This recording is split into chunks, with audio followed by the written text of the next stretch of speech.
There's a part of you you've been taught to ignore, a part you pretend isn't there, until it erupts in ways you can't control. You felt it in moments of shame, jealousy, anger. That voice inside that whispers the worst when you're trying your best. This isn't just negative self-talk or insecurity. This is something deeper, something older. This is your shadow. And here's the terrifying truth. The more you suppress it, the more control it gains over your life. It sabotages your relationships. It influences your decisions.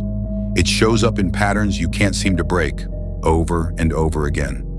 Most of us live our lives haunted by this invisible force without ever understanding what it really is or where it comes from. But what if you could turn and face it? What if the parts of you you're most afraid of are actually the keys to your growth, your clarity, and your strength? This is not about healing through self-love platitudes.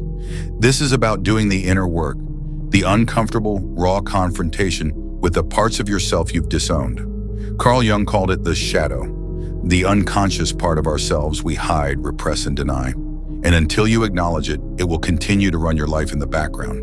Every outburst, every self-sabotaging thought, every time you felt like this isn't me, that was you, the part you never wanted to see. But here's the twist. Once you shine light on it, your shadow loses its power. It doesn't disappear, but it transforms. You begin to recognize your triggers, reclaim your energy, and finally make choices from a place of wholeness, not fear.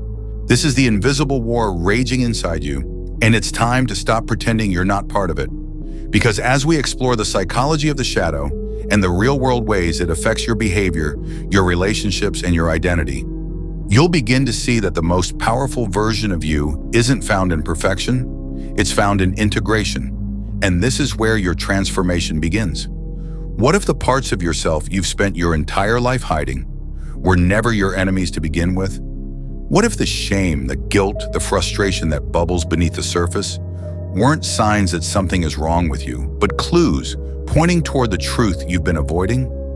The truth is, most of what you've come to fear within yourself isn't actually yours. It was planted there by experiences you couldn't control, by people who didn't understand you, by a society that only rewards what's easy to label. The voice in your head that says you're too much or not enough. It didn't start with you. It started with conditioning, with the need to survive in environments that punished authenticity. You learned to split yourself, to keep the acceptable parts on display and exile the rest into the dark corners of your mind. That darkness is your shadow, but not because it's evil, not because it's dangerous, because it's been ignored for so long, it's become unfamiliar. Carl Jung believed that what we repress doesn't disappear, it gains power. And when we don't face it, it controls us from behind the scenes. You've felt this. In moments when you overreact and don't know why, when you push people away and regret it later, when you sabotage opportunities you say you want. These aren't random behaviors. They are echoes of the shadow, and they won't stop until you stop running. The paradox is this: the more you resist your shadow, the more chaos it creates. But when you approach it with honesty, with curiosity, something profound happens. You begin to understand that your anger may have protected you, that your jealousy may have been a cry for connection, that your fear was simply trying to keep you safe. The parts you judge the most harshly often contain the lessons you need the most. This is what integration looks like. Not perfection, not endless positivity, but wholeness. The willingness to sit with all of yourself, the light and the dark, without shame. Because once you stop hiding from who you are, the world stops feeling like a threat. You no longer need constant validation. You stop explaining yourself to people who were never listening. You stop performing, you start existing. Most people misunderstand this process. They think embracing their shadow will make them lose control, that it means giving in to their worst impulses. But the opposite is true. Suppression is what creates explosions. Awareness creates freedom. When you face your shadow, it softens, it teaches, it integrates. And in doing so, it gives you access to a power you didn't know you had. And that's when the war inside you begins to end. Not with force, but with understanding. Not with control, but with compassion. Because the shadow isn't there to ruin you. It's there to remind you that healing doesn't mean becoming someone else. It means finally allowing yourself to be whole. facing your shadow doesn't mean drowning in it. It doesn't mean letting your worst impulses take over or walking through life bitter and resentful. Just like not caring doesn't mean apathy, shadow work isn't about embracing darkness for its own sake. It's about shifting your energy toward what actually matters. It's about no longer wasting your inner fire trying to keep up a version of yourself that was built just to survive, not to thrive. When you begin to understand your shadow, you realize how much effort you spent trying to curate an image, to be good, to avoid conflict, to earn approval. And all of that is exhausting. Carl Jung didn't encourage us to perfect the self. He challenged us to embrace the entire self. The messy, inconsistent, complex human being you are, because chasing perfection is a losing game. Life will never fully cooperate with your plans. Other people will never fully understand you. And trying to control everything is a guaranteed path to anxiety, not peace. So what if you stopped? What if you surrendered to the fact that mistakes are not signs of failure, but signs of growth? That feeling lost sometimes doesn't mean you're broken. It means you're human. Imagine how much lighter you would feel if you no longer had to wear a mask, if you no longer feared being misunderstood, if you finally stopped trying to exile the very parts of you that need compassion the most. Your shadow is not the enemy. It's the bridge. It leads you to your full self. And when you stop trying to silence it, something powerful happens. You begin to live more freely. You stop obsessing over how you're perceived. You stop overanalyzing every move. You stop treating vulnerability as a threat and start seeing it as a doorway, because you're no longer trying to be someone else. You're finally choosing to be you. And here's the beautiful paradox. When you do that, when you stop performing, stop pretending, stop pleasing, people notice. You become more grounded, more compelling, more magnetic. Not because you're trying harder, but because you've stopped trying at all. True confidence doesn't come from being flawless. It comes from being integrated, from knowing your flaws and still showing up fully. Some people struggle endlessly, working harder, pushing more, and still feeling stuck. Others seem to move through life with ease, clarity, and direction. The difference isn't always in skill or intelligence. It's in self-awareness. Those who do the inner work stop wasting their energy fighting themselves. They stop fearing failure and start taking bold action. They stop seeking validation and start building a life that reflects who they really are. When you stop resisting your shadow, you stop resisting your life. And suddenly, all the energy you used to spend on hiding, fixing, or proving yourself becomes available for something else. For creativity, for connection, for clarity. The war within you begins to quiet. And in that silence, something deeper emerges. Not perfection, but power. Not control, but peace. We become more whole not by controlling every part of ourselves, but by making space for what we've tried to silence. In the same way that letting go of control in life creates freedom, facing the shadow within creates authenticity. Most people believe they need to manage every emotion, every reaction, every flaw, but in reality, it's the constant effort to control that keeps them trapped. When you loosen that grip, something shifts. You begin to breathe differently, move differently, choose differently. This is why embracing your shadow doesn't weaken you. It strengthens you. It teaches you where your energy is being drained. It shows you the roles you've been playing for approval, the masks you've worn to stay safe. And when you put them down, even for a moment, you feel it. The quiet return of your real self. That's what detachment is. Not avoidance, not emotional numbness, but clarity. It's the decision to stop feeding the noise and start honoring the signal. Think about your life.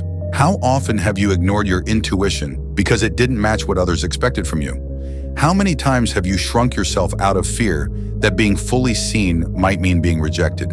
This is what happens when your shadow runs unchecked. It convinces you to play small, to stay hidden, to repeat cycles that feel safe but suffocating. But once you see it for what it is, you can finally stop mistaking fear for truth. Carl Jung taught that we must bring the unconscious to the surface, or it will direct our lives and we will call it fate. That is what happens when you live disconnected from your shadow. You feel out of control, constantly reacting, wondering why the same patterns keep repeating. But once you become aware, you can choose differently. You can stop clinging to the illusion of control and start living with intention. And that shift, that's where everything begins to change. Because here's the paradox. The moment you stop trying to control how others see you, you become more attractive. The moment you stop chasing love, it begins to find you. The moment you let go of needing certainty, opportunities arise. Why? Because you're no longer operating from fear. You're no longer projecting a version of yourself. You're showing up as you, whole, honest, human. And yet, many people struggle to let go of control, of perfection, of who they think they're supposed to be. Why? Because from a young age, we are conditioned to believe that control equals safety. That if we just do everything right, we won't get hurt. But that's a lie. Control doesn't protect us from pain. It protects us from growth. The more we tighten our grip, the more life slips through our fingers. So the question isn't whether you have a shadow. Everyone does. The question is, will you keep running from it? Or will you finally face it? Not with fear, but with curiosity. Because the moment you stop resisting, a door opens. And what's waiting on the other side isn't chaos, it's freedom. Real, lasting, grounded freedom. The kind that doesn't depend on the approval of others. The kind that doesn't fade when things go wrong. The kind that comes from knowing you are no longer at war with yourself. And in the next part, we'll go deeper into that freedom, how confronting your shadow doesn't isolate you, but instead creates the foundation for the deepest kind of connection, the kind that begins within. We've been told that control equals security, that if we try hard enough, worry long enough, and plan every detail with precision, we can finally make life predictable. But Montaigne challenges this deeply ingrained belief. He reminds us that uncertainty is not a flaw in the system, it is the system. No matter how tightly we cling to our plans, life will remain unpredictable. And the more we resist that truth, the more we suffer. Worry doesn't prevent chaos, it just exhausts us before it arrives. This resistance, this obsession with control, bleeds into our relationships too. We don't just want people to love us, we want them to love us in a very specific way, on our terms. We build silent expectations. We try to shape how others think, feel, and respond. And when they don't meet those invisible standards, we feel betrayed, hurt, or abandoned. But were they really the problem? Or was it our inability to let go of how we needed them to be? Montaigne saw that genuine connection cannot coexist with control. You cannot deeply love someone and simultaneously require them to perform a role. Real intimacy begins when we stop molding people into our ideals and start allowing them to show up as they are. That kind of love, detached, respectful, accepting, is rare, but it is also the most enduring. Because when someone feels free with you, they're more likely to stay. Not because they have to, but because they want to. This is the quiet power of detachment. It doesn't make you cold or distant, it makes you secure. The person who doesn't need validation becomes magnetic. The one who doesn't chase attention becomes intriguing. We're drawn to people who are at peace with themselves because, on some level, we want that peace too. And ironically, it's often those who seek the most approval that repel it, because desperation creates pressure, and pressure breaks connection. So much of this dynamic stems from the relationship we have with ourselves. If you are still seeking worth outside of you, it means you haven't fully accepted what's inside. If you fear being alone, it likely means you haven't yet made peace with who you are in silence. And if you need others to behave a certain way to feel safe, it means you've not yet built your own inner foundation. But the moment you shift your focus inward, everything starts to change. You begin to realize that self-acceptance is the only real security, that your shadow, once acknowledged, becomes your ally, that you don't need perfect relationships to feel whole. You need an honest one with yourself. And from that space, your connections become deeper, your energy more grounded, and your presence more powerful. In the next part, we'll explore how your shadow, far from being a weakness, can actually become your greatest source of strength. Because what you once feared in yourself may be exactly what the world needs you to reclaim. The reason is simple, because holding on feels safer. It gives us the illusion of stability. We've been taught that to succeed, to be loved, to matter, we must always be striving, managing, fixing. Letting go feels like surrender, and surrender has been misunderstood as weakness. But Montaigne and every great thinker who's explored the human soul knew the truth. Surrender is not weakness, it's wisdom. It is the moment you stop fighting yourself and begin working with life, not against it. Most people are afraid to let go because they fear what will fill the silence once the noise stops. When you stop chasing approval, you're left with your own voice, and many don't like what they hear. When you stop blaming others, you're left with responsibility. When you stop controlling people, you're left face to face with your own unmet needs. And this is where the inner war truly reveals itself, not in your job, your relationships, or the world around you, but in the quiet, often ignored battlefield within. But here's the powerful truth. The shadow you fear holds the key to your freedom. The parts of yourself you've disowned, your anger, your grief, your neediness, your fear, are not flaws to be fixed. They are signals.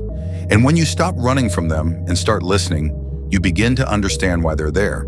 You begin to reclaim the energy that's been lost to suppression, and in doing so, you become whole again. Freedom, then, is not the absence of struggle. It's the presence of awareness. It's knowing that even when chaos surrounds you, you don't have to become it. It's the quiet confidence that comes from no longer needing life to go your way in order to be okay. And it's in that state, detached yet engaged, aware yet at peace, that you become powerful in a way that no external achievement can replicate. So many remain trapped because they believe that who they are now is all they can ever be. They don't see that the war within is not a curse, it's an invitation to evolve, to awaken, to stop living a life built around avoiding pain and start living a life rooted in truth, your truth. And yes, it's uncomfortable at first. Yes, it requires courage, but nothing of value has ever been gained without discomfort. Growth lives on the other side of it.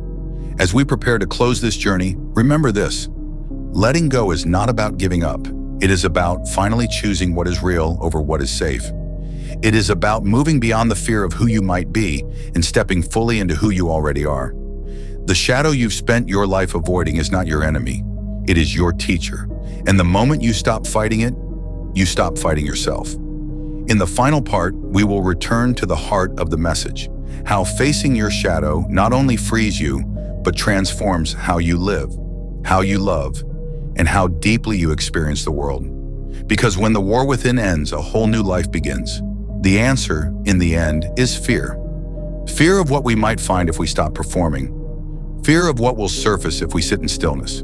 Fear of who we might become if we face the parts of ourselves we've buried. Society teaches us to run from discomfort, to package ourselves for acceptance, to project strength while concealing our uncertainty. But Montaigne's philosophy, and the deeper truth beneath it, reveals something far more radical. Your freedom begins the moment you stop running. The inner shadow, that unseen part of yourself you've been avoiding, is not the enemy. It's the part of you that holds your deepest truths. It knows your unspoken desires. It remembers the wounds you never allowed to heal, and it waits not to destroy you, but to integrate you, to make you whole. Because real peace isn't found in pretending everything's fine. It's found in finally being honest about what's not. When you stop fearing your shadow, you stop fearing life. You stop needing every situation to be perfect. You stop needing people to like you. You stop needing outcomes to justify your existence. And instead, you begin to live with a quiet, grounded strength, a strength that comes not from control, but from clarity, a strength that cannot be taken from you, because it was never based on anything outside of you. This is the heart of the invisible war within. It is not a battle to be won, but a relationship to be healed. And once you see that, everything changes. You no longer chase confidence, you embody it. You no longer beg for love, you attract it. You no longer fear uncertainty, you welcome it. Because you've seen what lives beneath the noise. You've faced the darkness and discovered it wasn't darkness at all, just the parts of you waiting to be seen. So what now? Now you begin, not by fixing yourself, not by creating a perfect plan, but by listening, by being present with yourself fully and without judgment, by noticing the ways you resist and gently letting go, by understanding that transformation doesn't happen all at once. It happens in the small, quiet moments when you choose truth over fear, curiosity over judgment, and compassion over control. Let this be the beginning of a different kind of journey, not one where you conquer your shadow, but one where you learn to walk beside it, to let it guide you, to let it teach you. Because in the end, your shadow is not a flaw. It's your invitation. And your freedom was never out there. It was always within you, waiting. Thanks for watching.